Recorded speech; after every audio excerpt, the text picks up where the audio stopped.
There we go. Just refilled my water while I have my chance. We are live. We are starting soon.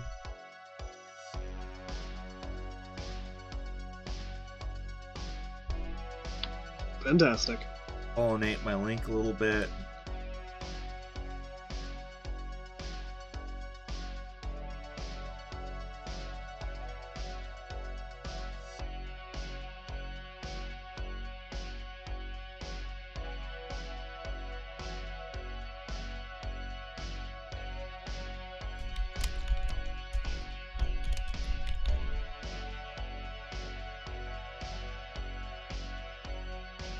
Better just leave it with the most cryptic shit next to it so people click on it. Lost in the swamp again? It's like Meatloaf again? The clickbait is useful, believe me. Like, it is an actual fucking tactic, damn it. It's just not as bad. It's just bigger companies are really bad at clickbait. And that they take advantage of it too well. Yeah. Absolutely, corporations are evil, and we should devour them in darkness. Just turn them all into like mom and pop businesses, aka fucking gut the corporations into pieces. It'd be great. Into Reese's Pieces. Bring back independent business. The capitalist part of me is kicking in again. Oh, god damn it. Be careful. That Bezos sees through capitalistic movement. Yes, he does. He's like, a business operating without my control? Seize it now. Release the lawyers. Yes. Sue them into non-existence. They will never be able to stop us. It's like, holy shit, you're evil. And he's like, yes, I am. Whoa. You're evil. Whoa. Bro! You're like totally evil, man. Like, bro. A skit, but I can never remember what that skit was.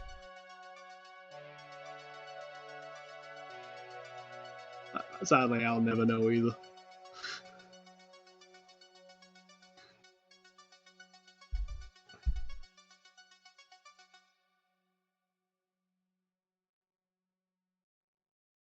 Go. All right, I think everyone. Yeah, I think this is. Let's Okay. Kaboomski, we are alive and here. Welcome to a special mini RPG spooktacular spooky episode of scariness. I'm already terrified. Just gonna be honest. You should be. So, in all seriousness, we're playing End of the World, which is a Fantasy Flight RPG that was written with a particular set of rose-colored glasses on it. That's a whole other TED Talk. Basically, the character generation imagines that you and your friends are going to sit in a circle and then bring up all the good and bad things about each other to form a character sheet. So it's an interesting concept, but I feel like forcing everyone to look at their inner demons before a role-playing game, not a good idea. Yeah, I doubt anyone's gonna really want to write suicidal as a negative personality trait. I'm just gonna say that right now. Yeah, I'm gonna put that out there. Leave that off the sheet. Yeah, I think we're leaving that one off the sheet. A little gloomy. That's the better one. But anywho, we are following William's character Edgar Dawson, EI, and we're going to follow them into a little bit of a story. As our story begins deep in the state of Louisiana on the highway, as Edgar Dawson is on the highway I don't even think they call them highways at that point. They're just ways. It's just a road that sometimes more than 5 people are driving on, which is pretty amazing for Louisiana, I guess. Absolutely. Did I just insult Louisiana? I probably did. Oh shit, I'm in trouble now. Don't worry, that'll have consequences.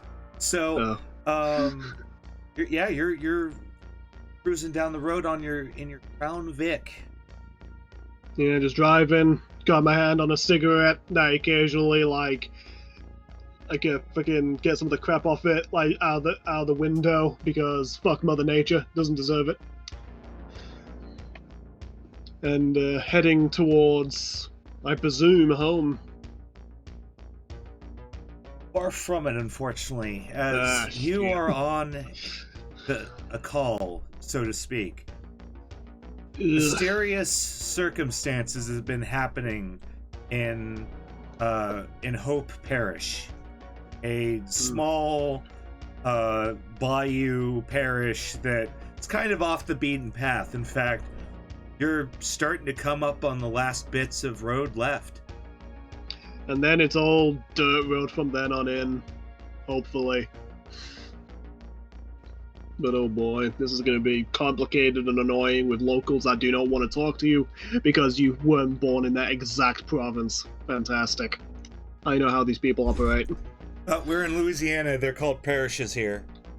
Parishes even, yep. Actually, I need to look that up. I might have also just insulted Louisiana. They're like, how dare you misname our areas? You will all die. Is everything a parish in Louisiana? It's probably not.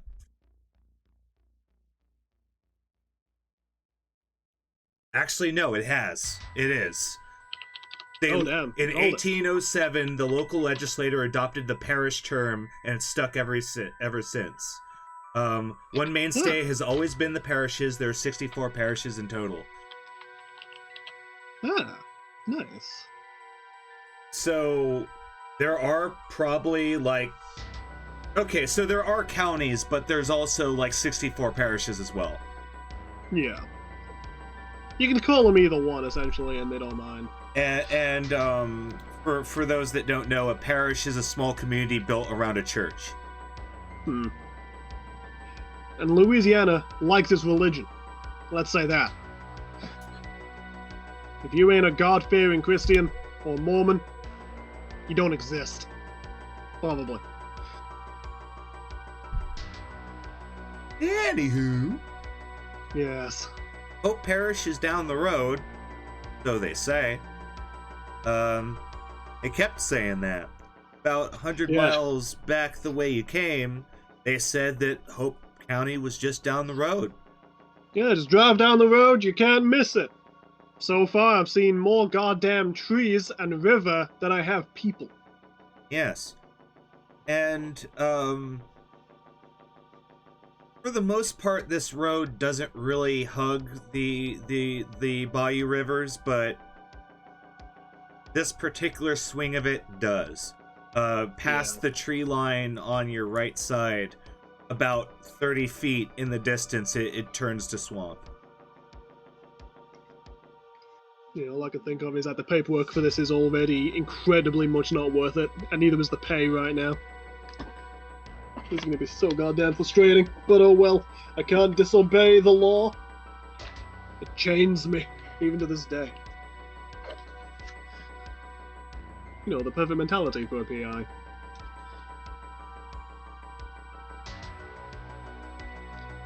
So yeah, he's just gonna just keep on driving. It is worth noting that it is the early morning and the stars are still out in the sky. And yeah, basically the sun hasn't masked them yet. It's not even 6 a.m. yet. Oh god. Then the perfect image of a man so too angry enough to be awake is just perfectly apt right now. He wishes he was asleep again. God damn. Yeah, he's gonna want to get this over and done with quick, because this is already not fun for him. Indeed. The complications it's headlights gonna be on your car start to flicker as they normally do every now and then. There's some sort of bad battery connection.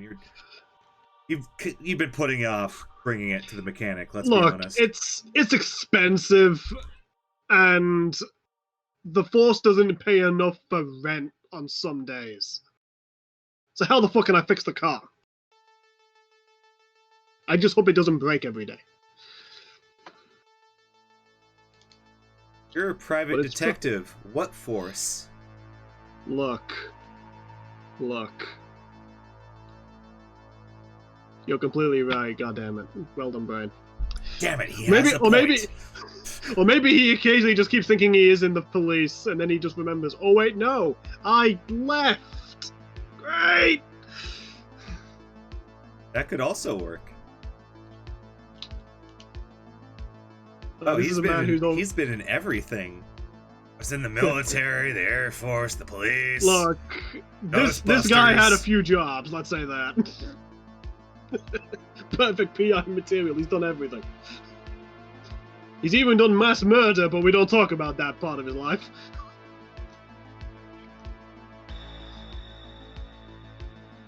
Yeah. So, your headlights flicker, and you see a dark shape in the road.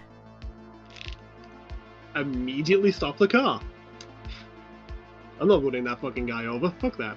I'm not having that on my conscience.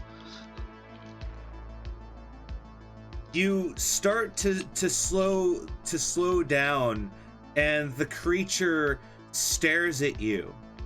And the headlights flicker on, and it seems to be a deer. Oh god damn it! And it's just in the middle of the road, just staring at me. Yes. However, your headlights flicker again, and that's enough for it to snap out of it and jumps back into the nowhere. Good. I was about to start fucking shouting at it. I would have made it fucking run. The traditional British response to any animal in the road. Hey, you! Out of the way! Get the fuck off the road! Hey, you! You're making me fucking late! Meanwhile, Americans panic and call animal control. They fucking freak. Like, oh my god, it's an animal! It might eat our children! Who let that creature out of its cage? I have seen a lot of people just get angry at deers existing on roads. They're like, fuck that noise. Like, if I see one, I'm running it the fuck over. I'm like, Jesus. People get unnaturally angry at animals. Like, I don't understand it. I guess when you're driving at that speed, anything that hinders you is like the most aggravating thing in the universe. Change lanes, asshole. A traffic jam in my town is usually caused by a deer or elk standing in the row. That's funny. See, they are actively trying to make our lives worse by existing. Also, welcome, Lithidora. Are you from Louisiana?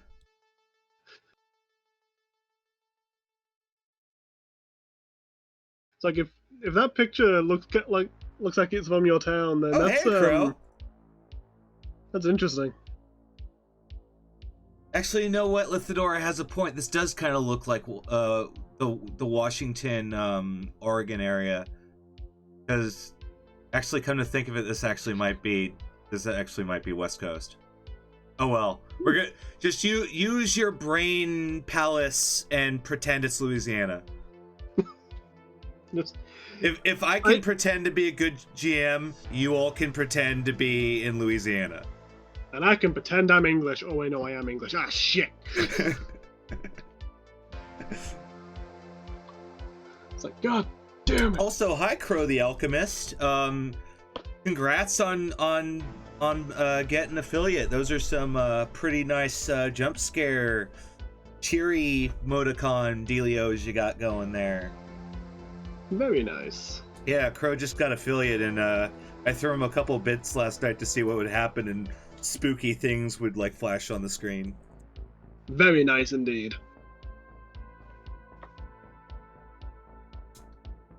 Very much congrats. That is a goal I one day want to achieve. I'm actually really close. And I believe in you, dude. I believe.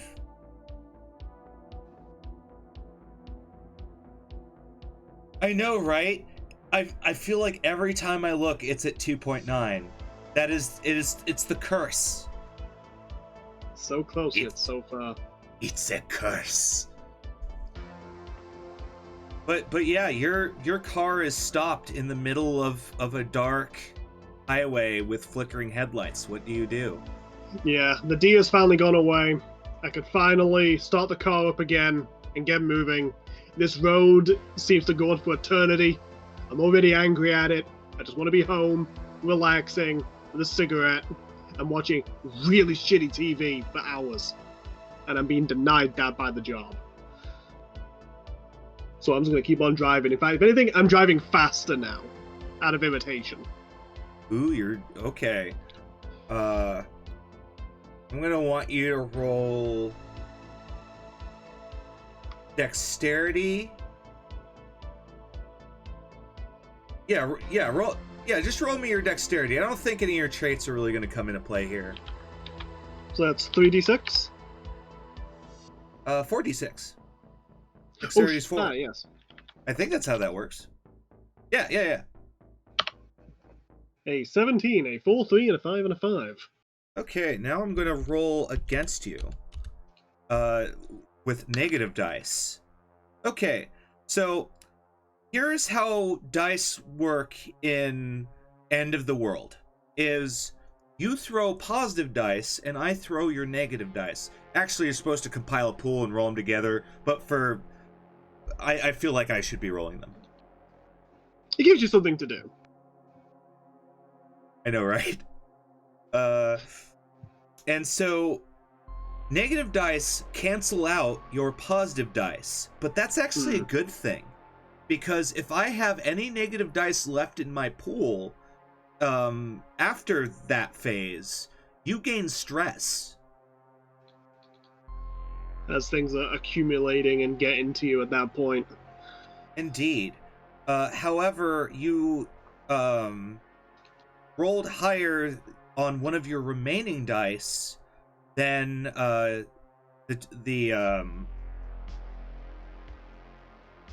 think it's I can't remember if you're rolling under or higher, but regardless, you rolled both, so you succeeded. Yes. Let me actually quickly check this. I am checking it too. Look, any negative dice have the same result as a positive die. If the negative die results matches the number on a positive die, remove both die from the pool. Negative die can remove only a single matching positive dice.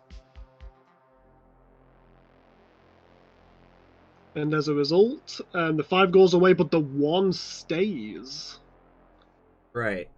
I'm just not remembering whether or not you're trying to roll higher or lower on one. Can you find that?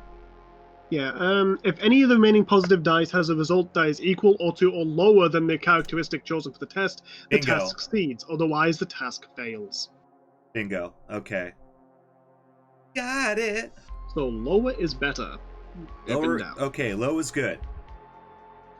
Which means my 5 is not good, but the 4 and 3, that's pretty good. Well, the 5 actually, getting a 5 was good because you canceled out one of the stress you're going to be receiving, as you do gain 1 mental stress. So that's going to be in this little middle area here. Yes, there we go. Mm-hmm. And you're still hey, Father Jay. Hey there. You're still all right. It's just this road's starting to already get to you. You're not liking this job. Yeah, I'm already a little stressed. I'm already irritable, essentially. Because I believe you do have 3 tracks of 3 stress, so this is a drop in the bucket now. Yeah, but if I don't calm down, this will only get worse as time goes on. Alright. You head down the highway a little more for, I want to say, another hour.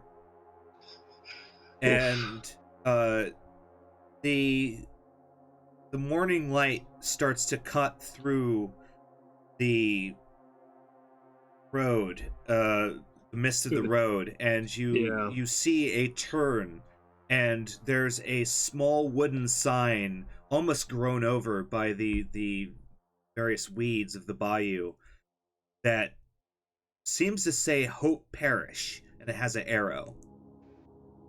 Oh, thank God! Finally! Something different! Like, the moment he sees that turn, he's gonna just go straight through it. It's like, finally, there is a sign. A literal sign, but a sign nonetheless. You have now hit the end of the actual paved roads. You are now on gravel. I'll accept that. The noise is different now. I'll accept it. This is the cornfields of fucking hell. Indeed. And much like the cornfields of hell, you find yourself going a little slower, not just because of the gravel road, but there's a lot of twists and turns. In fact, in many cases, the gravel road seems to go directly into a tree, and it's only at that point did they decide, oh, you know what, let's just go around. Just put throw some stones around it, it'll be fine. They'll understand. And so, as a result, you make very sudden and jarring turns to the point where you can't even keep any speed, almost. You're not going any faster than, I want to say, about 35. Yeah, the engine is probably complaining, like not the engine, the steering is just upset at me. Like, I'm probably hearing creaks and groans coming from the car itself at this point. Yes, it creaks like a Spanish war galleon. Yes. Yeah, this job better be worth the money, otherwise I'm just gonna have to add another job I'll never take again to the list. And I do not want to add to that. Goes for about an hour. The sun is now pretty much in the sky, and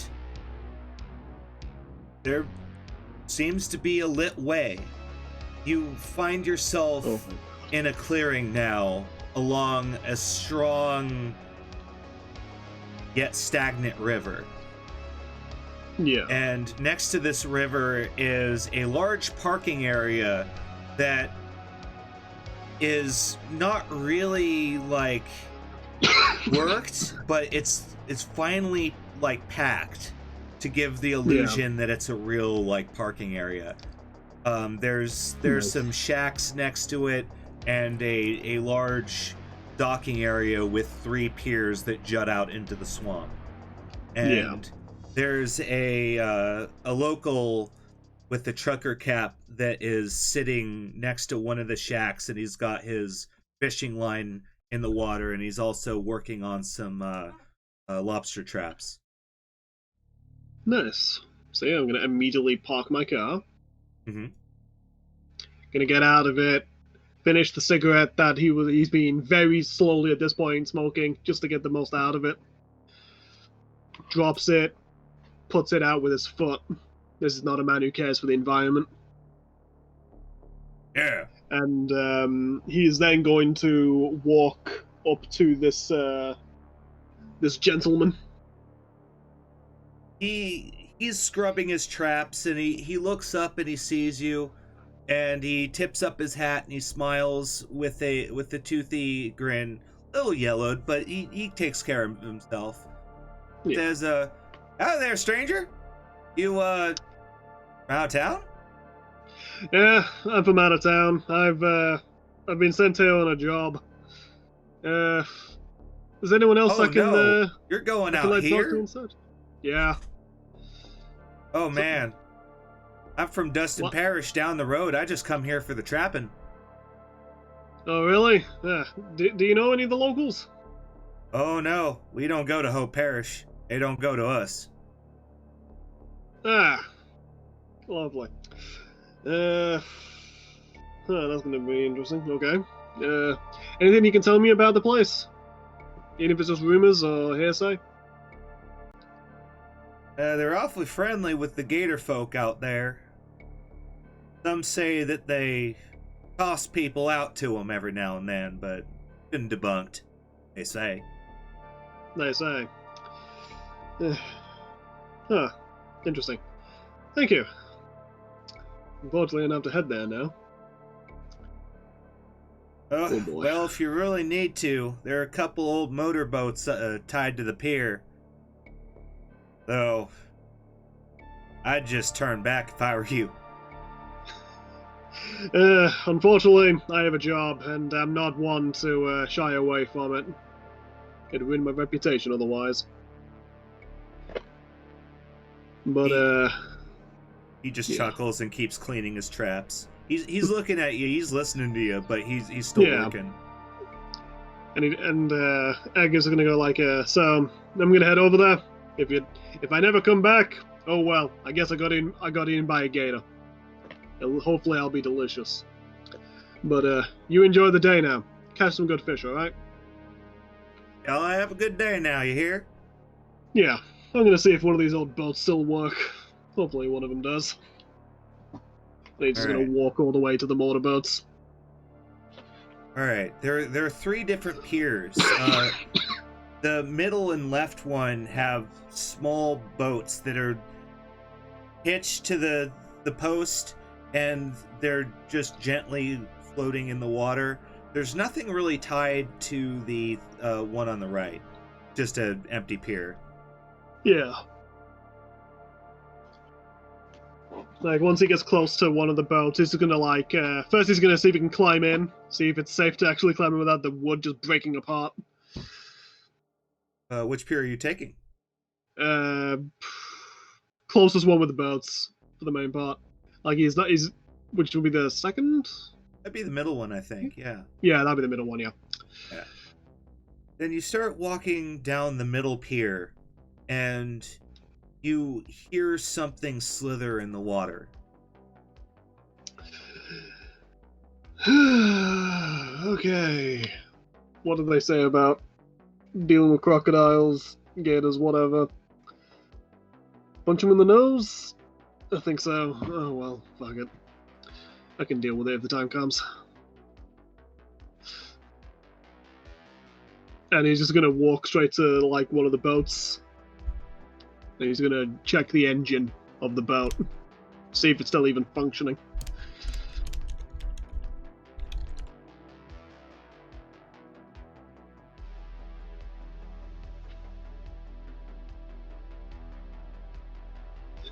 This dark noir soundtrack I'm listening to is really setting the mood. Holy shit. It's doing fantastic work. Also, for those wondering, punching in the snout is sharks. Apparently, you're just supposed to slowly back away. just avoid That's the literally creature. the only tip that Google says. Just back away slowly. Yeah. Everything else will get you killed. It's a species that has barely changed since the time of the dinosaurs. It is that naturally efficient. Like, it's terrifying. Though they were a lot larger back then, so be glad they're tiny now. Yeah.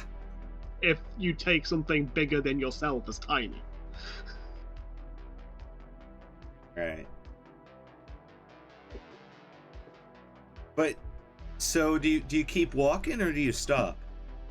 Yeah, he's walking to where the boats are like properly like next to, and he's gonna go into one of the boats to see if the engine is even still operational at this point. Because I reckon they don't look very new, these boats. I reckon they look quite old. No, you lower yourself into the boat on the pier, in the water, and the engine looks quite rusted over. I mean, it had a tarp over it, but even then, it looks a little leaky, but it might work. Yeah, Swamp Gas still got this fucking engine at the end of the day. And God knows how many years this thing has been untouched, potentially. But he's gonna try. He's gonna try and rev the engine, see if it actually still operates. If not, he has to paddle, which is going to be very unfun. Come to think of it, I. That's right. They don't use. I don't think they use traditional motors because they'll get gummed up by the swamp. I think they all. I think they all use that fan thing. By the way, I'm a West Coaster trying to place a game in Louisiana. There's going to be cringe.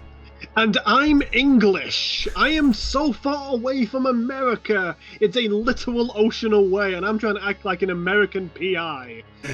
I'm gonna be trash at this. It's gonna be great. There's going to be so much cringe by the end of this session.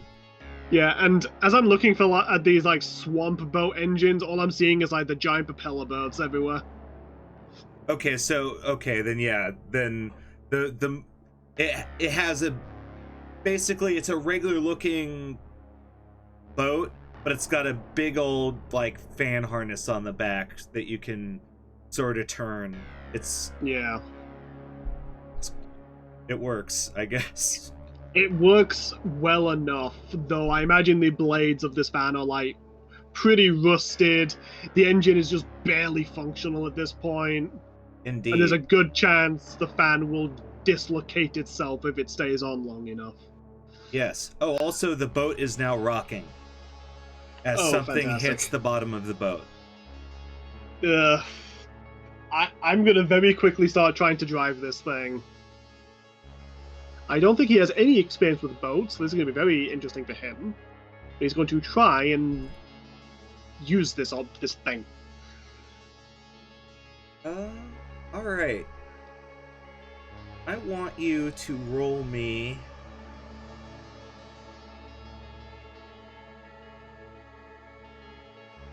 Roll me willpower and add your veteran trait. Let's give you that. So that's a pool of 5, I believe.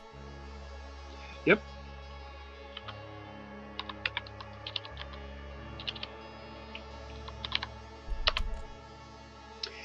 Three 2s, a 5, and a 6. So 3 of those dice are really good. The other 2 are not. Now, yes. Does my stress get included in that? I haven't checked that yet. No, it is not. Okay. I don't think stress would do anything to you yet. Okay. However, you are going to gain 2 mental stress. Yeah, I'm driving something I've never driven before, and I'm probably failing somewhat consistently with it. That and also the crocodiles. The gators are not making this any easier. You frantically start to get the engine going, and the boat starts to rock more and more as a large bayou crocodile... Wait. Alligator. Alligator, yeah. I think we've been fucking it up the entire time. They're alligators. I can never tell them apart. So to me, they're all crocodiles, they're all alligators, they're all giant lizard things. Like I said, teeth. Cringe. I think... Hold on. For posterity. Yeah, I've only seen them once in real life when I visited Florida as a kid, and I was shit scared of them. Except for the guy giving the tour, he did not give a damn shit about it. He even poked him with a stick. Okay, so I'm apparently an idiot because I thought the difference was one's on land, one's on the ocean, or one's in the rivers. But no, they're both in the rivers. The difference is alligators have a wide, rounded U-snake shout, while crocodiles have long, pointed V-snake shouts. Sounds. And that's the only difference. Crocodiles also like tend to show more teeth in their grin. Hmm. Okay, yep, I'm just dumb. Hey, we're learning something. That's good. We don't have those out here. We have cougars and mountain lions and bears. We have deer and foxes, and that's it. Oh, that's right. You hunted everything else to extinction. Yes. In fact, we're trying to bring bears back. Actually, like they're trying to bring Do some you of the really though? species Do you in. really want to? Yes, Do you want the? I do. Do you want I the do. fear of bears? It would give the farmers something else to complain about. So yes. All they do is complain about deer, like foxes, all day. I want them to see, like, I had to fight a bear with a shotgun last week. Like, I want to hear that from those fuckers. That would be the ultimate way to prank the Republicans in Britain is, hey, if you guys want to keep voting red, we're going to reintroduce bears to the native habitat of Britain. We don't call them Republicans here. They're the Tories. They're significantly sillier sounding. I know, right? That's part of why I never take that seriously. And it's one of the oldest parties of England. Indeed. So yes, the large gator rustles your boat a little bit. It snarls at you and it swims off. And it's quite terrifying because you know that there's going to be no end to the amount of gators in these waters. Yeah, I give that one the middle finger aggressively. Because my ability to give a shit is falling apart rapidly, thanks to these things. I'm just heading straight to the other goddamn side of land to Hope Parish. And if this doesn't get done in a day, I'm gonna be fucking furious. This is a PI who is very unhappy now.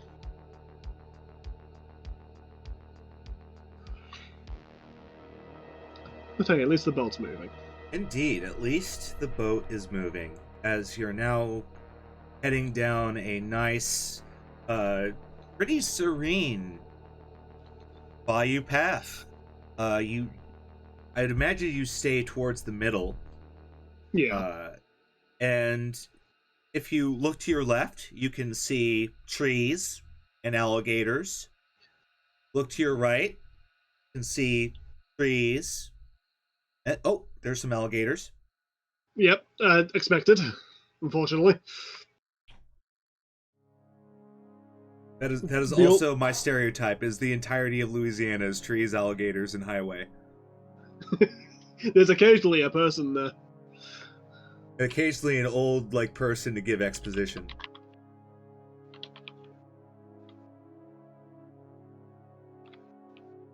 Is there anything you would like to do along this river bayou? Which I'm pretty sure means the same thing. Beyond just traveling through it, not much. Though, Edgar's going to be trying to, see if there's any kind of landmark that he can spot. At least on this path specifically. But I don't think there's going to be, much to his regret.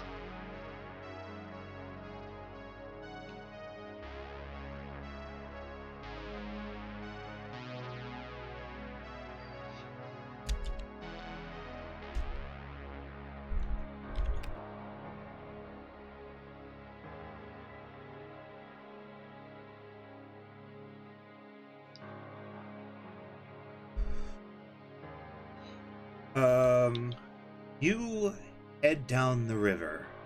Yes.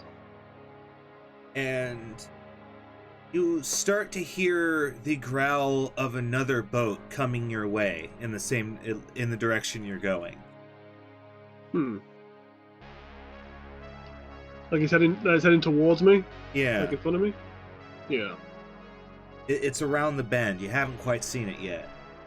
Yeah, I'm gonna slow down. Like, I don't have any faith in my ability to drive this thing, so if I hit anything trying to come up to me like that, I'm gonna slow down and let someone more professional drive right past me. He's not gonna stop, he's just moving much slower than he was before. Alright. The boat turns the corner, and you see the two pale people driving it. One's in the back manning the fan engine, and the other's in the front, and he's preparing his fishing equipment. Like, Edgar's just gonna wave to him. What is Father J talking about? Like, it was a war crime. What was a war crime, Father J? Answer me. Has a PI accidentally committed a war crime? Oh no.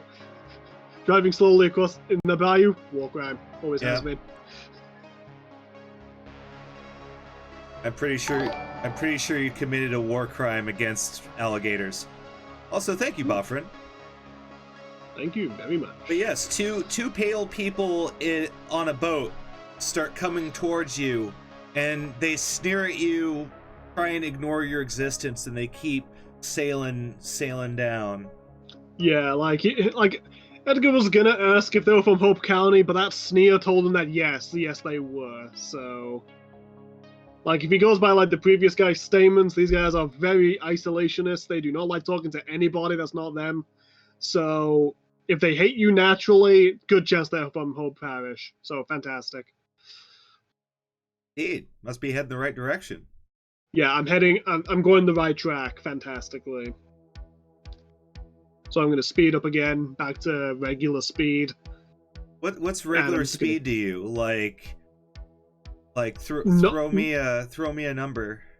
I'd say like somewhere between like 30 miles per hour, maybe like that. Sounds about right. Yeah, you start cruising down the bayou. And after an hour, you are at what you would hope is Hope Parish. Yep. In the distance, at first, you just see crude houses of almost the Salem era that are on stilts and very crude walkways. And this extends for some while.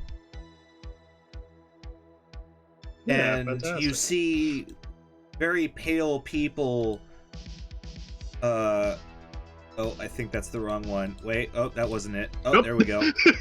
It's like, thank God I'm blind. Pay no attention to that. Yeah, I actually looked that up, Crow, just now, and yeah, 35 is average according to Google. I somehow called it. I'm proud of myself. That sounded average to me. That sounded like traditional fan cruising speed to me, for sure. And apparently if you modify it, it can go as high as 135. Oh god, imagine using a crocagator as a ramp and then rocketing out and just crazy taxing that shit. That'd be amazing. And then the gators remember that and swallow you whole next time you come around. Second time, that's when they're most aggressive, and they just kill you before you even get on the boat. They're like, fuck you. No one's doing that again. But yeah, am I heading closer to a pier of some kind? That's the goal. It's true. The gators prefer you not to do that. The wildlife committee doesn't care, but the gators do. They get surprisingly bitter. They get very bitter. You find a pier among the tattered walkways, and at one point your boat passes a fishing line from one of the denizens, and they start pulling up their lobster crate trap dealio, and rotting, writhing, diseased-looking crawdads are within, just writhing in a mass within the trap. Fantastic. Well, if my character hadn't had breakfast yet, he's definitely not going to now. Oh boy. Yeah, he's gonna regret being in this place. He's gonna be so happy when he's gone and never comes back again. But yeah, he's gonna slow down so he can park the best he can to the pier. All right. You park on the pier and start to climb up onto the rotting wooden planks. And at this point, the bayou itself begins to shake and rattle in a watery earthquake as everything around you begins to move. Even the denizens seem shocked by this as some of them rattle forth. You hear creaking, some of the planks crack beneath some of the denizens as their foot falls through and they have to pull themselves up, and they curse in some strange language. God damn. It's like, do these guys just... Does Louisiana suffer from earthquakes? My god. And your vision seems staticky for a moment. But you continue on. Yeah, like, this could also just be tiredness kicking in, like, the adrenaline wearing off from the potential alligator attacks. Like, there's a lot of reasons for why my vision would be impaired for a single moment. It's definitely the alligator PTSD. Yeah, definitely. It couldn't be anything else. So he's just gonna, like, brush off his coat, like, probably wipe some gunk off his shoes, and then he's just gonna walk further in and start looking for, like, someone standing still long enough for him to say hi to, essentially. Well, people approach you first. A grubby looking man in a button down coat and sheriff's hat approaches you, and he's got a rusted, corroded sheriff star on his front. And he says, "Who are you, outsider? Why are you here? Who told you could park that boat here?" It's like, "Hi, Edgar Dawson, PI.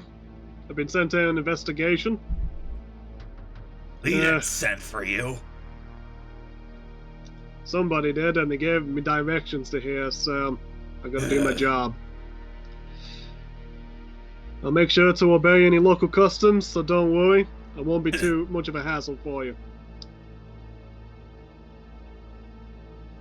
Well, the bar's down the pier, outsider. So is the hotel. But be careful. Ask questions, too. We don't like questions. I know how you guys like to act, don't worry. I'll be sure to be polite. I'll be a gentleman here. Thanks, officer. And he's just gonna head straight to the hotel first. Might as well, if he has to be there any longer, might as well get some kind of accommodation set up just in case. All right. You walk down what passes for a street. It's really just a ramshackle pathway of planks and logs that have been bolted into position to form a walkway. And a large sign that seems to be an open gator's jaw, carved in wood. The teeth say hotel and inn on it. Yeah, fantastic.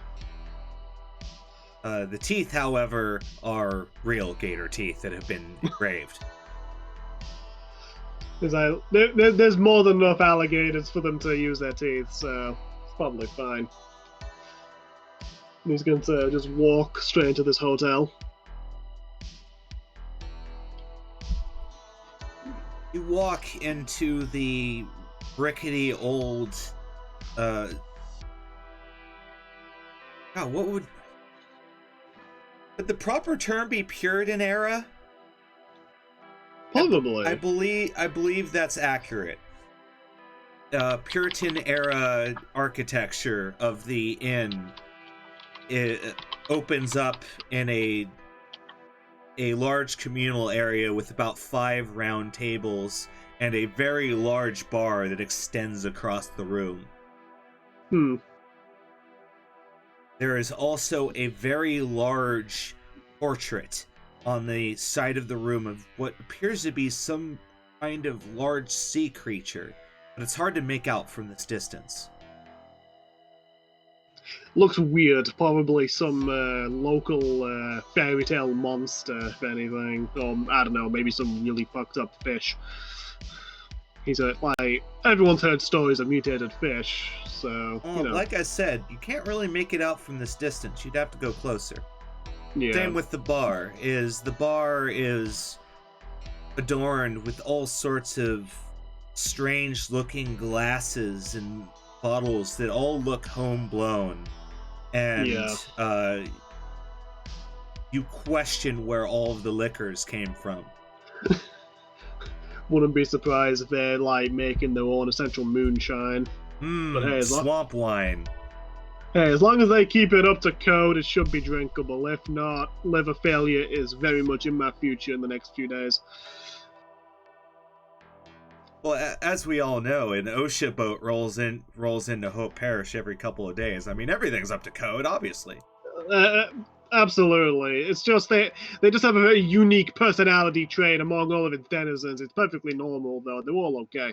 All sane. Is there like a front desk?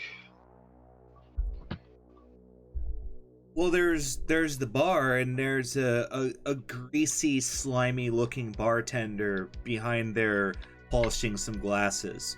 The glasses, however, all do look quite well cleaned and maintained. He cares about his work. Yeah, chill out. Like, thank you. So yeah, he's gonna just walk over to the bar and politely bow his head to the barman.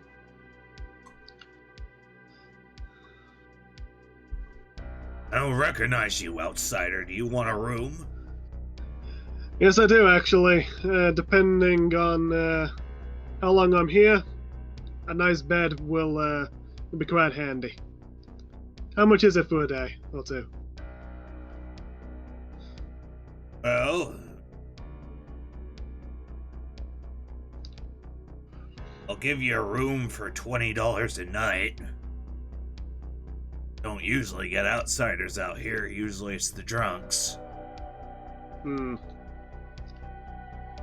Yeah, I guess a lot of outsiders are terrified of the alligators. Or they get very nervous around them. Yeah, the alligators. I imagine they're all just like cute kittens, probably, just so eager to say hi to people. But, yeah, I don't mind that, I'll pay that. Thank you very much. As he immediately takes out a $20 bill from his pocket and puts it right at the barman's right hand or whatever.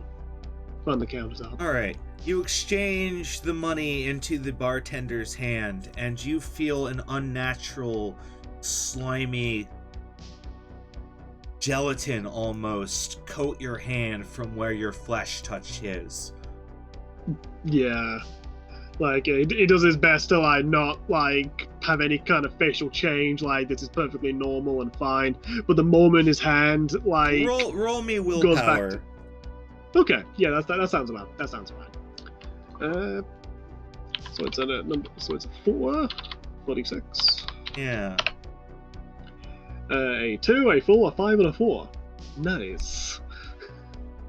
I'm rolling really well once I am in a game with a low roll thing. I know, right? So you succeed, but you do gain 1 stress because something isn't right about this place. I am extremely stressed in my brain now. God damn. Yeah, this is very fucking suspicious at the end of the day. Like, everything here is just weird, and not the normal kind of weird.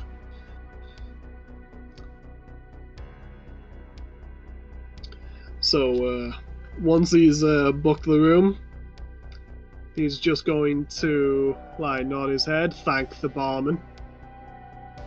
And then he's gonna just go like, now, in complete honesty, barman, I'm here on investigation. Oh? I've been Tell me hired more. by a concerned party over a situation that's been happening here, and has anything strange been happening, like, at all? Well, just a couple minutes ago, an outsider walked in. That's kind of strange. Yeah, I can see that. But like, anything from like the last week up to a month or so ago, like anything like peculiar, like even to this kind of place that seems completely out of place, I should say. Uh, well, guess there was that earthquake just a couple minutes ago, and one just like it the week before. It's been happening commonly. Oh shit. It started last week, actually. We didn't think we'd see another one. Yeah, I almost fell off the pier when it happened on me. I just got out of the boat when it kicked off. He motions behind the bar, and you can see like there's still a little bit of glass from where some of his bottles got knocked out, and he just finished cleaning up when you arrived. Yeah. Let's hope that this shit doesn't happen again. No one. It's always a tragedy seeing alcohol spill like that. So, weird stuff. The Trapper twins. They collaborate on making new traps in town. They say they caught something really big and weird the other night. Maybe that's something to look into. Yeah. Was those the guys that just recently left to go fishing? Oh, I wouldn't know what the Trapper twins are up to. No. Yeah. All right. Thank you very much. You've been a wonderful help. Yes. And he just kind of gets back to work, cleaning up and minding the damage. Yeah, I'm just gonna head to the room for now. Just like sit down, relax a little. You climb up the rickety stairs of the inn to the second floor, where there are 3 rooms in a row. The key he gave you is for the room on the end.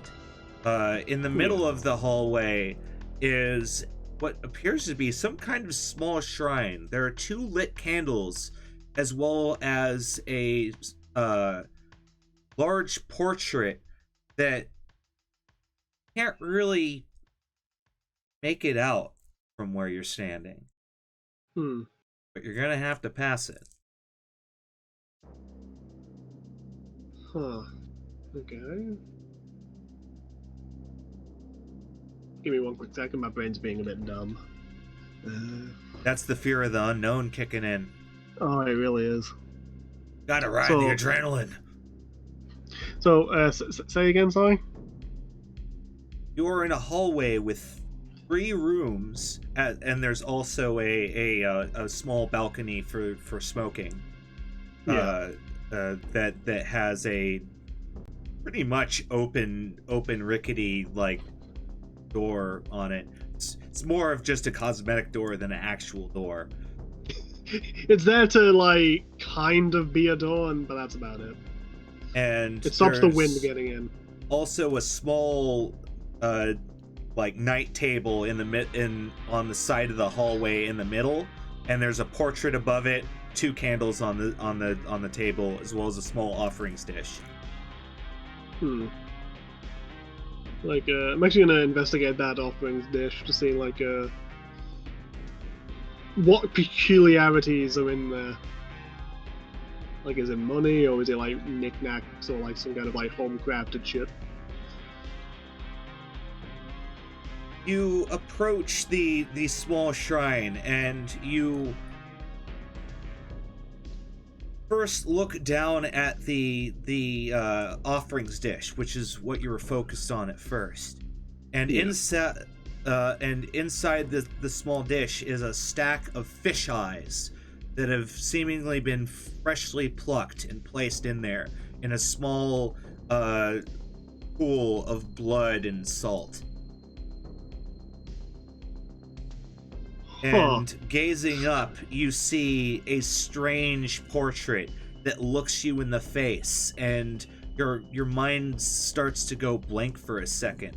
I would like you to roll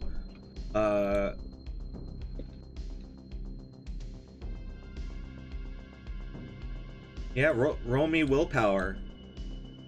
This is willpower plus veteran. Only a pool of 5 there. Yep. I keep trying to accidentally roll a single D5. God damn it, Brian. What, 1 D5? A 1, 2 6s, a 5, and a 4. Ugh. Alright. Okay, so the 4 gets taken out, 5 gets taken out. Okay, so your 5 and your 4 are eaten. And you have a 1, so you succeed. But you do gain 2 stress. Yeah, I'm already very, very stressed already, and I've only just started this investigation. Shit is just weird.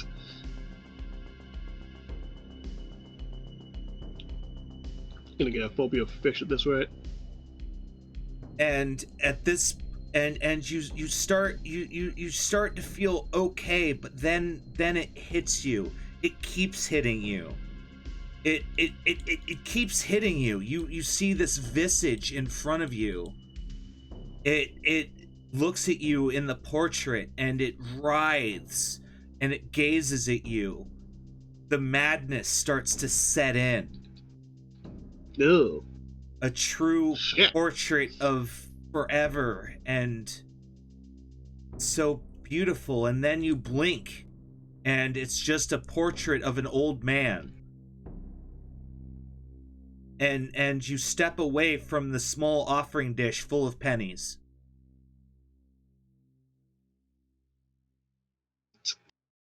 Man, sometimes you wouldn't know you're on drugs until you accidentally feel like you are. God damn. Okay. Whoa, shit. Yeah, he's gonna blink several times, shake his head, like, probably wipe sweat off his brow. He's just gonna step into his room. He's gonna like unlock the room and just step inside and just sit down on the bed for a minute or 12. All right.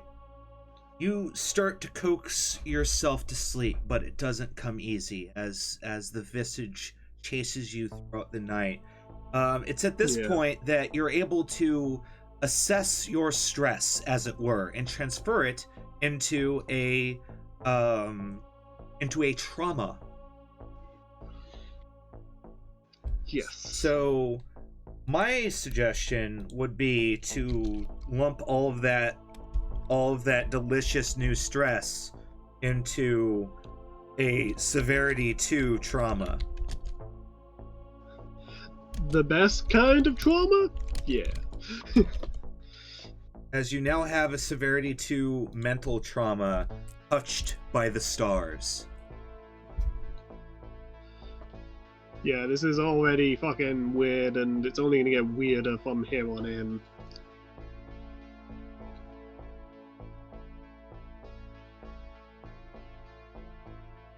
And so he's gonna wake up. I don't even imagine he slept very long at all. No, you got bits of sleep throughout the night, but for the most part, it's the early morning. The sun hasn't even come up yet. There's a small radio in your room. I'd like to turn it on. Yes. Like, I imagine it's a bit of an automatic thing. I imagine he has like a radio in his own house, and as soon as he sees it, he's like, ah yes, radio, and just turns it on out of instinct. You turn it on and you start going through the different channels, and for the most part it's just folksy music and nut bars rattling about sea creatures reclaiming the world. But you do find one channel that seems to be some kind of scientific report channel, and the news anchor is talking about a ridiculous earthquake, a maximum category earthquake that happened at 47 degrees south latitude, 120 degrees west longitude, which seems to just be out in the middle of nowhere. There shouldn't be a seismic occurrence there at all. Just suddenly out of nowhere, the Earth got fucking angry for a moment. Yes. There was probably a goat that got absorbed into the fucking ground and is very depressing. And that happened yesterday at midnight. Oh shit.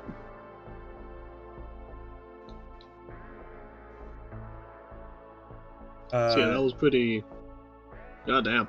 And the scientific reports are now saying that this morning, boats are being advised to seek safe shelter as storms are ravaging coasts in the Pacific. Atlantic fishing communities are still being told to stand by. The tsunamis haven't quite hit that coast yet, but they're being told to stand by. Yeah, and in several days, that weather will make its way through the country. Yes. Something I've actually learned is that occurrences like shockwaves and tsunamis much more powerful than you'd imagine. Yeah, it's possible for one seismic reaction from one side of the world to create a tsunami force that hits the other coast. It's crazy. Yep. As heat and chill consistently strengthen the fucking tsunami as well. So when it finally does hit your country, it's significantly more powerful than when it started. Absolutely. Like tornadoes. But yes, you have woken up and took you about 30 minutes to get yourself situated and get your accoutrements in order. And then he's just going to get downstairs. He's probably fucking starving by this point. Honestly, I don't think he had much to eat at all the day before. Because he was too busy driving. That's true. And of course he had to pick all the roads that didn't have a goddamn service station or gas station anywhere nearby. Then which one do you check out? What do you mean, sorry? Where are we going for the eats, Edgar Dawson? They probably head to the bar. The actual, proper, bar. Alright. You head down to the bar, and the barkeeper is grilling up something. He's got a some fire roasting action going in a fireplace in the middle, in kind of the side of the room, and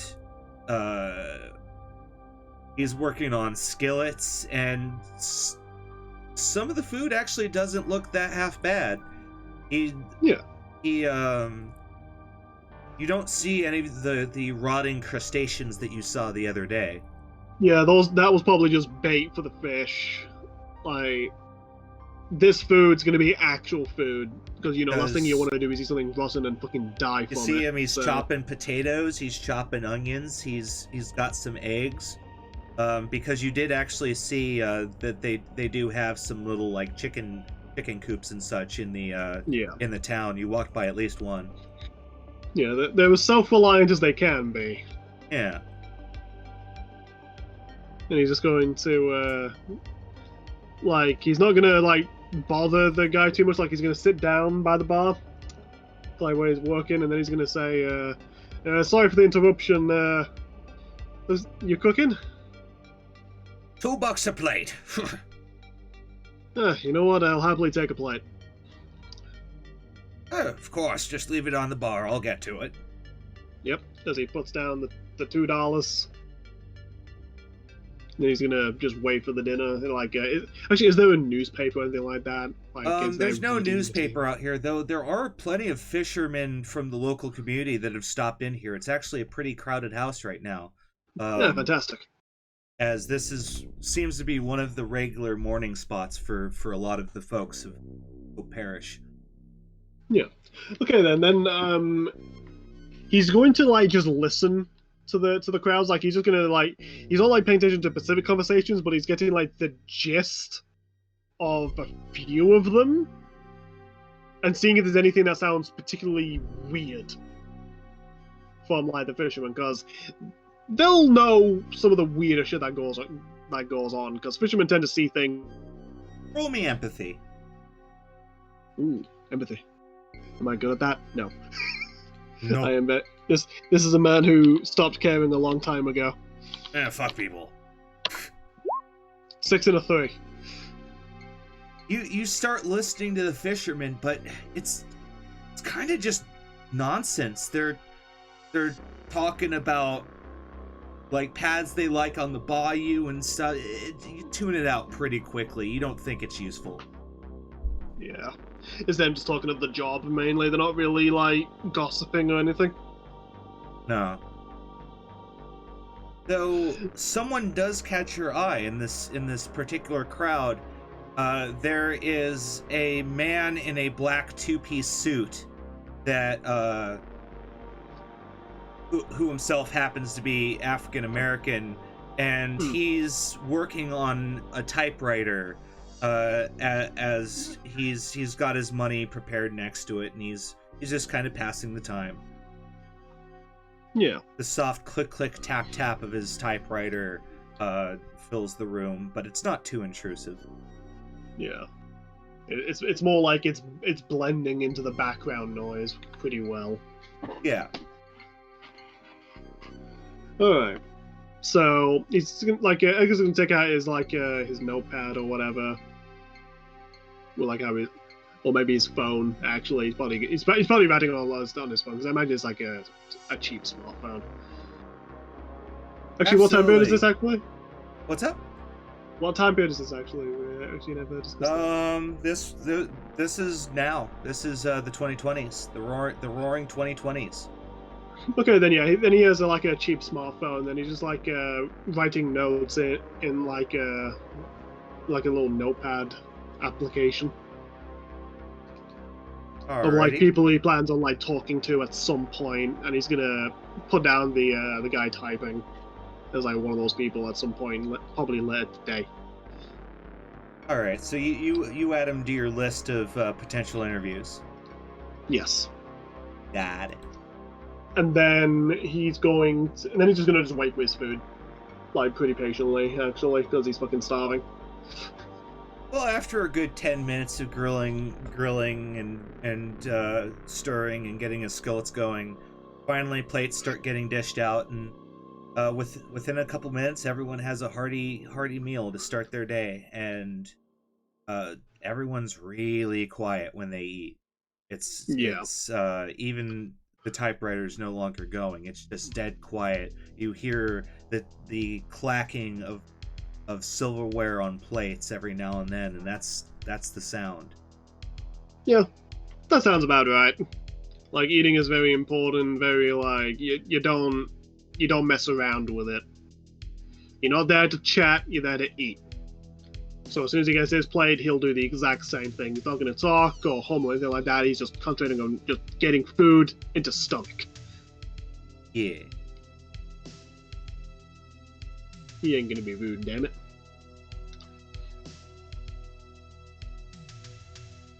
And at this point, you're able to stand up. You've finished your meal. You've already paid for it. The bartender's finished collecting everyone's payment, and now he's just walking around gathering people's plates. Yep. Like, Edgar's gonna give his plate politely to the man. Thank you, sir. Thank you. He goes, yep. I'll see you later today. I'm gonna have a bit of a walk around, get a lay of the land. Of course. Don't fall in. I don't plan to. That's the last thing. You want me walking in just covered in mud and crap. Like, no one needs that. Yeah, that would be awful. Wasn't it, Phil? And Phil looks up from his plate and goes, what? Phil, the man who had previously accidentally fallen into a big pile of mud and got a fucking shouting down by the hotel keeper. He fell into the bayou the other week and we won't let him live it down. I can't blame you, to be honest. Then he's gonna bow his head politely and just quietly walk out of the hotel. You walk out into the hotel and you see that some of the fishermen have grabbed driftwood and other such, and some of them are leaning down and nailing planks into place and essentially just repairing damage from yesterday. Yeah, and since outsiders aren't really that trusted, the thing you gotta do is build trust.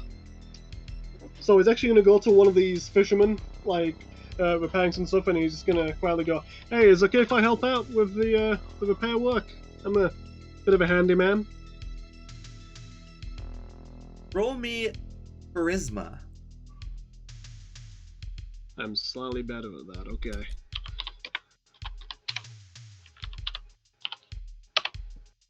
A 5, a 6, and a 3. The 3 You gets gain negated, but the 1 4 stress, and the 3 is canceled out, unfortunately. And so, yeah, that is social stress. As he just kind of looks at you silently for a second. Then he looks down and he starts working again. He doesn't like you. Yeah, I was like, to be honest, that was expected. But you have to try. And so, since that guy is clearly saying no, he's gonna nod his head, shrug his shoulders, and go, okay, then quietly, and just start walking around the area itself, trying to take note of any other important buildings beyond the hotel and stuff like that. Like if there's any sheriff's office or a general store. Yeah, there's a general store, a sheriff's office, a McDonald's. Yeah, Sorry. Unfortunately, I as funny as that would be, I don't think there's actually a McDonald's in this particular parish. No, maybe there's one in the Parish, next but one. not at Hope Parish. Yeah. Maybe that's like the joke of the entire campaign is Dustin Parish is like this really nice place, and you just saw the horrible one. Like just the parish next door is just like absolute hell on earth. Other one, technologically advanced super state. It's like, how the fuck does this operate? You know, some people like tech, some people don't. Exactly. These are the return to monkey people. Monkey. All right. But yes. Wow. But I have to go back and beat Ancestors Humankind Odyssey. I played it for a whole day, and then I saw saber-tooth tigers in my dreams, and then I haven't touched it for like a week. It awakened a primal fear within you. I'm just saying, I'm glad they're dead, we're alive. Who hunted who? Huh? Who hunted one to extinction? Humanity. Fuck yeah, we're amazing. Yeah.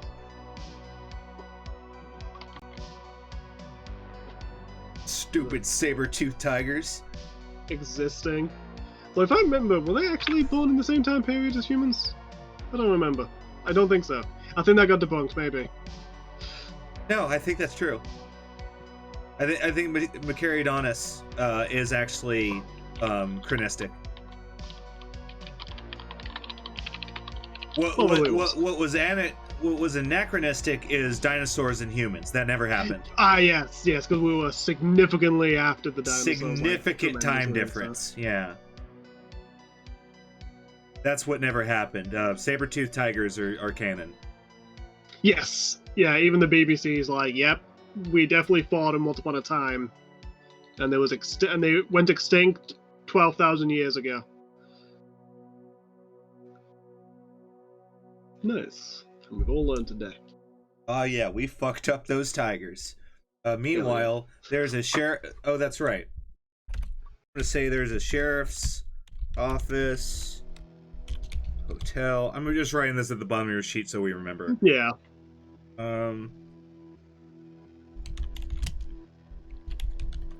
There's gonna be a fishing guild. Like a general store, and that's probably about it for like main buildings. Well, no, there's of course a church. It's a parish. Oh yeah, true. Yeah, you gotta include the church. Oof. Gotta think like a Puritan man. What do we build a town hall? No, church. You build the church first, that then later becomes the town hall once there's a better, an even bigger, more dedicated church. The small church is like the beginner's building before the tech tree gets unlocked. I'm pretty sure that's at the base of the Louisiana Tech Tree, yeah. Yeah. Church, agriculture, animal Help us husbandry. out, chat. What other creepy bayou town structures can we think of? I've got a sheriff's office, a hotel, a fishing guild, a church, and a general store. There has to be more that we're not tapping into. I mean, Yeah, I'm gonna research stuff in between this and the next session. So, yeah, like what place would you really not want to see in a place that's as dilapidated and as grungy as this? Like, what would make you feel naturally uncomfortable? there we go. Oh, that's actually perfect. Holy shit! Well done, Crow. That is actually perfect. Yeah, Crow the Alchemist has our back, fam. An old hostel. Hostel marked hospital. That is an interesting way to pronounce that, I gotta say. I'd pronounce it hostel. As if it's hostile. Excellent! Thank you very much, Crow. Yeah, thanks, Crow. That helps. Alright, so... Yes, so these are the locations you can basically walk around right now. We're Yes. Yeah, we're in the overview, like, we're in the map view now, where you're able to, like, go to a location. Yeah, and my icon is just, like, his old police badge, just moving across a dotted line. If you want to make this more gamey. Okay, so I already know the sheriff doesn't want to talk to me at all. Kinda hates your guts. Like, he made that very clear. I've already been to the hotel where the bartender is generally okay to talk to, though it's very much a uncomfortable conversation for the man. The fishing guild's probably just as antisocial as the sheriff's office. That's probably going to be one of my last ones. Aw, I wanted to do the fishing. I'm joking. I don't have anything front loaded for this. So, I'm going to go to the church. You know, like, having a bit of prayer is a good idea. I mean, I had a really fucking weird dream last night, so Jesus Christ might be able to help me out there. Give me a bit of that, hey bro, you're fine, that he kind of does. Alright. That's if they even worship Christ. Maybe they worship some, I don't know, spaghetti monster, I don't know. Who are you to truly judge? You approach the church, and there's a rotted sign that says Hope Parish Church. In God we trust. It's as brand new as everything else here. Fantastic. And the doors are slightly ajar as if to welcome you. Yeah. And he's gonna quietly knock on the door to announce his entrance, and he's gonna walk into the church. You knock upon the door, and you hear a booming voice. Welcome, enter, my children, yes? Fantastic. And he's gonna open the door. He's gonna say like, hello? And he's gonna like close the door, but leave it slightly ajar, because he doesn't want to completely close it and deny the God's presence to the masses. That'd be just rude. Indeed. You start to enter, and the rotting, smelly stench of old sea driftwood, salty and briny, fills your nostrils as these pews look like they are constantly subjected to rainfall from the leaky roof above. Yeah. This detective will never see salt water the same way again after this. That's just a fact of life. Even the smell of salt might actually get put off that if he stays there for too long. The scrawny robed pastor gestures widely to the actually immaculate bust of our Lord and Savior, Relea. There's a strange bust of it's basically Christ, but the tentacles of a octopus have been stapled onto the front of it. Interesting. That's the peculiarities of a local sect. Okay. And the pastor turns to you, his both of his eyes covered by a bandage. Welcome. I don't remember your voice, child. Have we met? Are you of my flock? It's like, unfortunately, I am just a humble outsider. Oh, welcome. Are you a follower? Are you a follower of Jesus? Have you prayed to our statue of Jesus?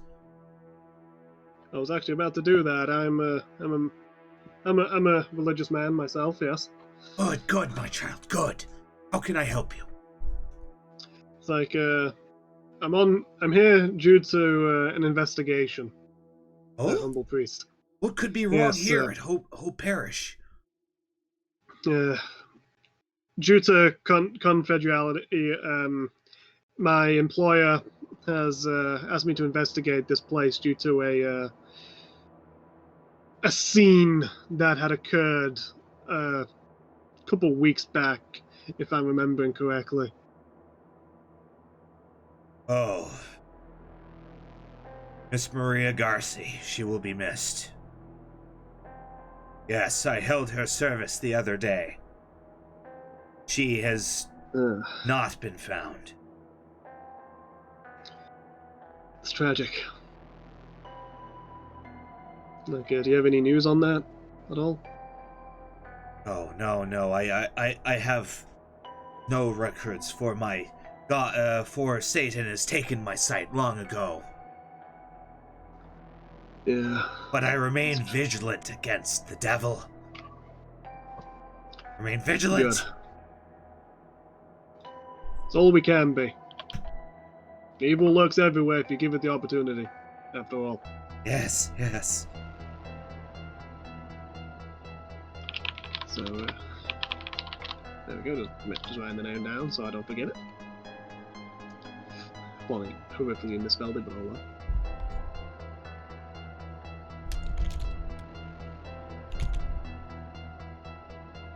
Yes, thank you. That's actually correct. Yeah. Oh, nice! You can tell because autocorrect wasn't like, this isn't a word. Okay, fair point, yeah. Autocorrect was actually saying, hey, well done, you actually write English good. Proud of you. You English good. So, well done for not being a failure. Okay, and so he's just going to, he's going to thank the priest, and he's going to say, like, I'm just going to do a small prayer, and then I have to continue with my investigation. Absolutely. I am Father Rothschild. Whenever you need help, come, we will pray together. Thank you. If I ever need any help, especially when it comes to the locals here, I'll be sure to ask you, as I'm not very knowledgeable on local customs, let's say that. Of course, but all are welcome in the flock. Thank you. And then he's just gonna silently do a small prayer. Like, All mainly right. one of strength. You do say a small prayer, and you just can't get a particular word out of your mind as you pray. Baton. Oh, damn. Baton. I don't know why I keep thinking of photons, but oh well. Those pesky super micro elements of photons. It's very peculiar. That's clearly what I was meaning. Couldn't be anything else. Anything else would just be wrong. Yes. But you stand up after your prayer and are free to continue. Yeah, and then he's gonna walk out of the church. And he's going Peace to be go... with you, child. Peace. Peace be with you too. Thank you. And then he's gonna go to the general store. All right. The general store is currently closed. It has a little sign hanging in the greasy stained windows that says opens at 8. It's not quite time yet. Yeah, okay. Then in that regard, I'm gonna go to the hospital. Or at least what translates to a hospital in this place.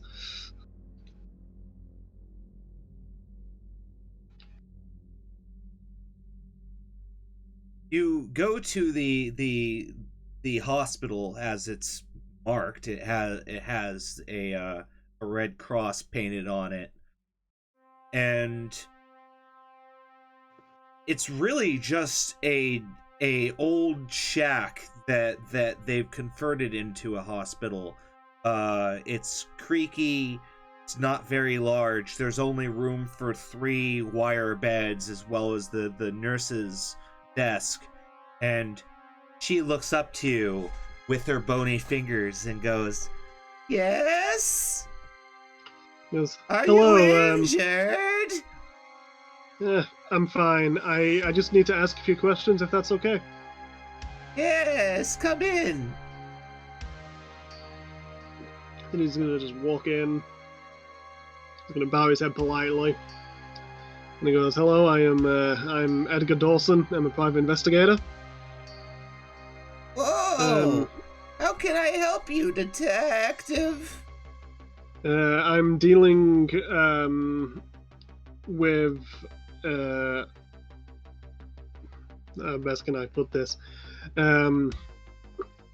I've been tasked to investigate a situation from a concerned citizen here in Hope Havish. And it relates to someone known as Maria Garci. Oh, yes! Yes, of course, I have the file. She digs into her creaky, rusty drawer and pulls out a manila folder with some kind of tattered paperwork. She says, she points at it, goes, "Yes, I did the autopsy. She was... Wait. No. What?" She looks at it and goes, "Oh, no, this is the wrong file. My glasses. I'm sorry, dearie." It's perfectly okay. She goes, "Ah, yes. Maria Garci, yes." And she hands you a couple old yellow pieces of paper that have her medical history on it. She went to the doctor about once a year, and that's about it. The nurse's paperwork is lackluster, to say the least. All she checked was, "Do you have a pulse?" is the most you can tell. This does not pass what you know to be a medical checkup. No, but hey, considering that again, any kind of medical supplies out here is probably far more insanely difficult. Like, just checking for pulse is probably the best thing they could do. that also who really wants to work there, really. Like, who wants to say, I want to be a doctor and hold by Pavish? Nobody. So, you take what you can get. And so he just goes, mind if I take a picture of this up with my phone so I don't need to carry this around and you can keep it properly stored? I don't know what you just said, but okay. Don't worry. And he takes out his phone. He makes sure that it's a very clear image of the paperwork. Takes a photo. Flash on or flash off? Flash on. Might as well. She cries out, "Ah, dark magic! Ah!" It's not. It's just that newfangled technology. Unfortunately, technology. You'll never catch me using technology. No.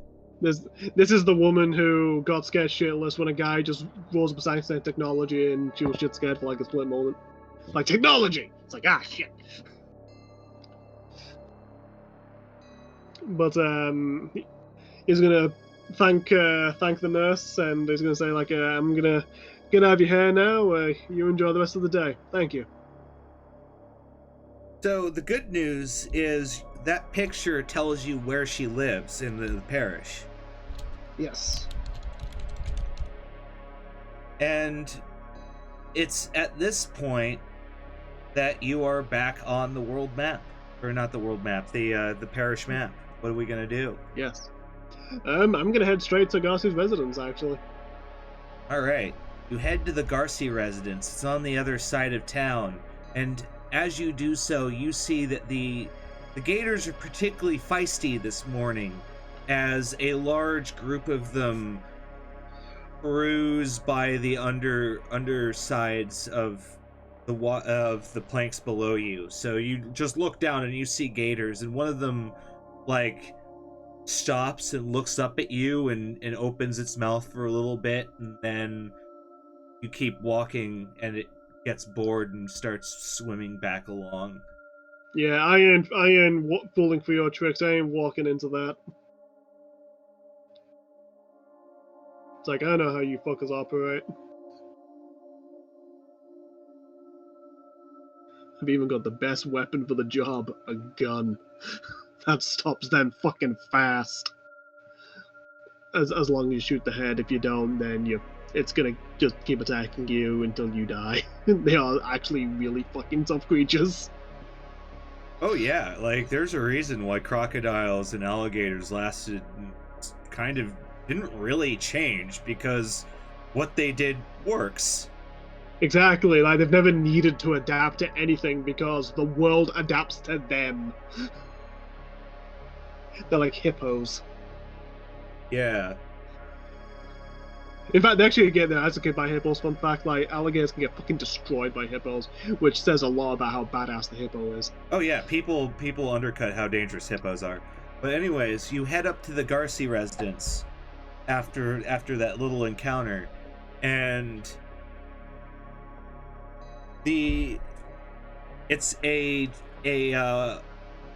small one-story shack with multiple other one-story shacks built on top of it that have like rickety walkways that head upwards.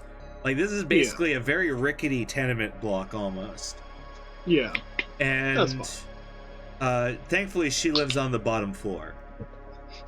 I'm not having to climb any ancient ladders that may or may not break the moment I look at it funny. Oh god, you'd sail right down into the bayou. And then the alligators go, holy shit, he actually thought he could take us. Immediately comes into my character and I die. Yeah, just challenge accepted, and they go after you. Yeah. And I do not want that to be the end of Edgar Dawson, just consumed by alligators. I want to go on crocodiles again. Oh, god damn it. But yeah, I'm gonna walk up to the front door and check if it's open or not. If it can be opened or not. This door is locked, and there aren't any windows on this side. When you were walking to it, you did notice that there were windows on the back side, and there is a little balcony, but you'd have to climb some distance to get there. Yeah, and I really do not want to trust ancient driftwood strength, so Ooh. that's definitely my last resort. Okay, that means I've only got one place to go to, and it's going to be one that's going to get me shouted at. I have to go to the sheriff's office. I need to see if he has a key.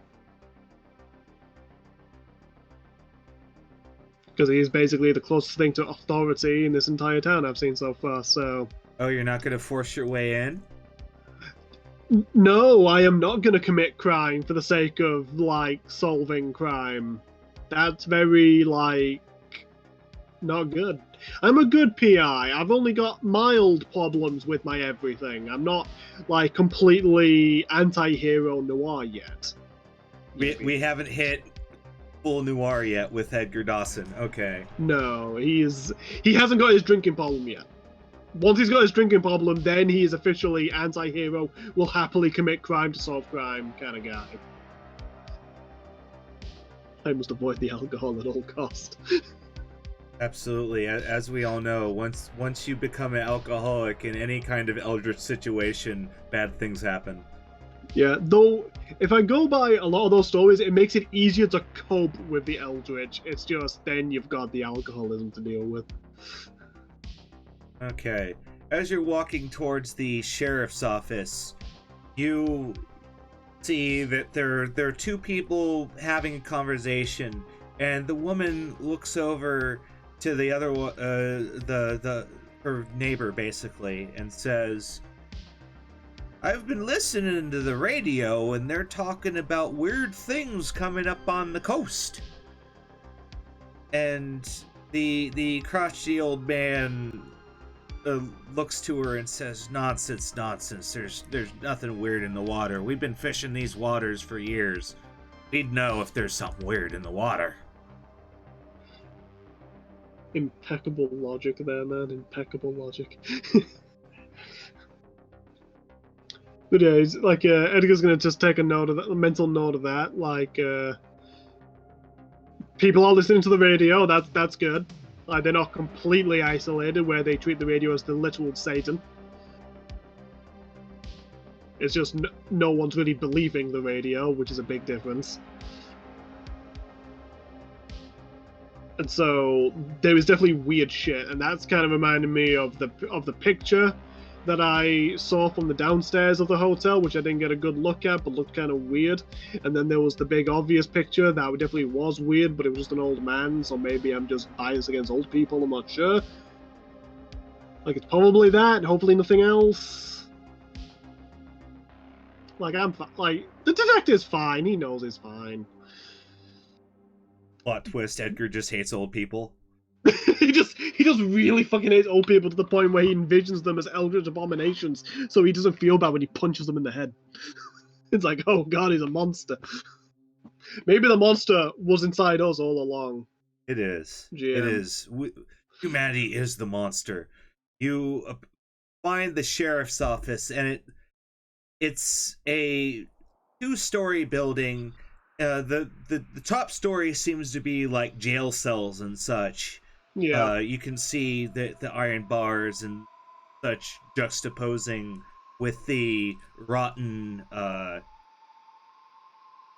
exterior, basically. The iron bars, by contrast, look immaculate. A little corroded from the swamp fumes, but not as rusted as everything else metal you've seen. They'd keep someone imprisoned. Like, they'll still do their job. Yeah. Alright, so yeah, he's gonna just walk in. Like, is there any other officers, or is it just the sheriff? There's a large table near the sheriff's desk, and it's the sheriff and his 3 deputies.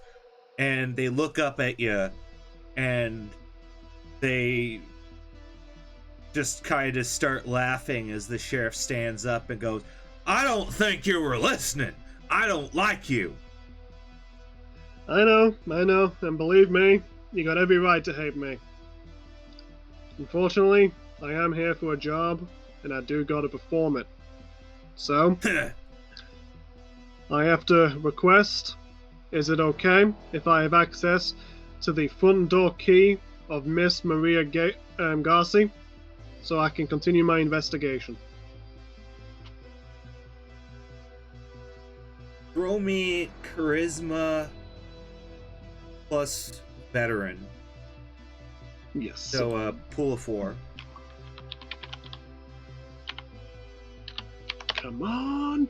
A 1, a 3, a 4, and a 4. Holy hell. That's pretty that's actually quite good. good. Sadly, my charisma's a 3, so 2 of those were technical failures, but oh my god. I succeed and don't suffer stress. Holy crap, you are correct. You succeed and don't take a lick of stress because you canceled out all of the negative dice, leaving you with a 3, which is a success. I was so logical, it completely worked. Holy shit, I'm a genius.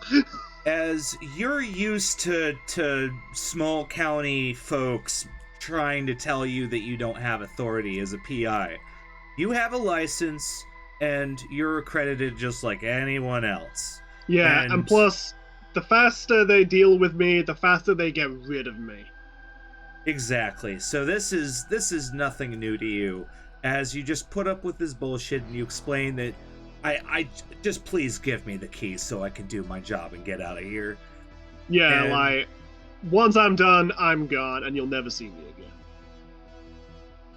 The sheriff is visibly upset because he was trying to get a rise out of you, and he walks over to his desk, grabs the key, and pretty much shoves it at you. Says, "Then get lost." I will. Thank you. And this is him deliberately sounding more annoyed, just because like even he knows he was trying to get a rile out of me. Like he was trying to piss me off. And I'm gonna just act like it was kind of working. I'm gonna give him a bit of an ego boost, because fuck it, why not? This is the only chance I've got to make him even slightly less angry at me, so I'm gonna do it. Hell yeah. So he goes, alright, I'm leaving you here now. Goodbye, Sheriff. Enjoy the rest of the day. Don't fall and get eaten by alligators, okay? And so some of the deputies go, ooh, and the sheriff looks back at them with a fiery gaze, and they just shut right up. I imagine he just fucking hits one on the back of the head saying, "Shut up, you." As you turn, you leave, and you now have the Garci key. Yep, I'm putting that right in my pocket, and I probably won't even give it back to him either, because fuck him. Front door key acquired. Boom, you have the Garci key. Yep, and immediately heading straight back. Alright, you walk back, and you see some of the fishermen are hauling their morning catch, and they have a wheelbarrow that they're very carefully moving across the plankways, and it's full They do not want to lose that. It's full of crawdad traps and fish and such like that. And yeah, I make sure I am far away from them. I'm not going to bother them in the slightest. Yeah, because it also stinks. You can smell it good like 20 feet away. The shower will never be able to get rid of all the stench, and it's going to be fucking atrocious. Like, I'm going to have to just burn the clothes and get new ones, honestly. Indeed. Like, once this is done. Just burn all your hair off, too. Just grow it back. New hair, new clothes, everything. Yep. Gotta get it out, man. Like, oh god. Full cleanse. Yeah, once he's at the front door, he's going to try the key. Make sure it actually is the correct one.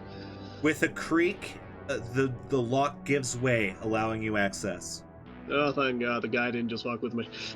Because he could have thrown any fucking key, and I wouldn't have known until I tried the door. Like, That's that true. practical joke could have won no matter what. But no, the guy actually did his job. He's got some kind of lawful pride, even if it's heavily, heavily repressed by anger. And so, Edgar goes inside. Alright. You head inside to the dusty, very dark house. And there doesn't seem to have been any activity here for some while, though you can't really see in this light. Yeah, is there a light switch I can press, or is it all just candles? It's all just candles. Yeah, fantastic. Thank God I have a light at all times. Well, you do have a flashlight. That is true, I'll use my flashlight for now. Though I suppose you would call it a torch. Yes, for me it's a torch. And you would be wrong, because it is not a torch, it is a flashlight. Yeah, but it doesn't flash See? lights, it's a torch, it illuminates. It's a light that flashes on. Ugh. Here we go with semantics, which we all know I'm right anyway, because I'm actually English and you're a dirty heathen American. I mean, what? Hey, I don't I'm have sorry, to take your guff. We threw tea in a harbor for that. That is true, you did. Tea party? More like fuck tea, Thor's in Harbor. You got rid of so much money too, it was so depressing. But I'm thinking that's where we're gonna leave chapter 1 of what did I call this? Gripped by the Stars. A end of the world mini RPG series. Yes. Holy crap. We made that work. And also thank you everyone who's stopped by helping us make it work. That was awesome. Yes. I hope we were entertaining. That's all I hope for. Because by the way, I haven't writ them yet, but there will be channel actions for this. And so expect things to get a little more stress-inducing next week. Oh no.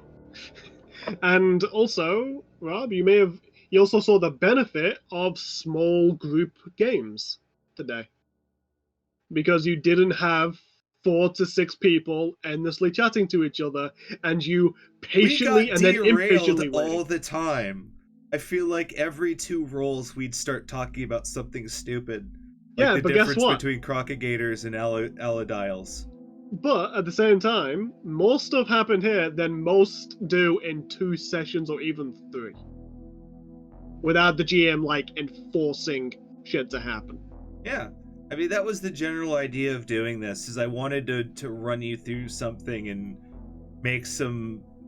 Because you know me, I love Space Quest, I love 90s adventure games, and I love how the narrative in those games tends to accelerate fairly quickly. Yeah, like, it starts off, like, you know, just enough to, like, understand the character and the motivations, but then as the investigation goes on, or as the adventure goes on, it gets more and more complicated as more things are revealed, and then it generally ends pretty awesomely, or you're dead. Especially if you go by, like, these kind of stories. Absolutely. So now,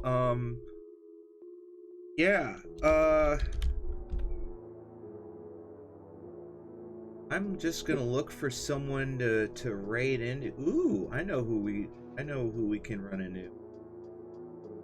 I like how the term is raid. Like, you're just like, okay, fucking kick the door down, just take everything, take all the valuables, let's raid the shit. It's like, holy shit, man. He's okay. Dexter Chaco's got a BRB screen on. He is in the real world for a moment. How dare he? How dare he? All right. You can't defeat in Twitch for that. So, what did you think about End of the World as a system? Like, I felt this like it was really quite robust. This system is really good. I like its dice system a lot. I like how completely RNG stress is, because you can theoretically get a roll like you got where it was so perfect you didn't take a single point of stress. And just succeeded on the skin of your teeth, which is, like, real credit to the system. Yeah. I think it's also, like, promoting the fact that every single encounter you do, even minor ones, can have an effect on you.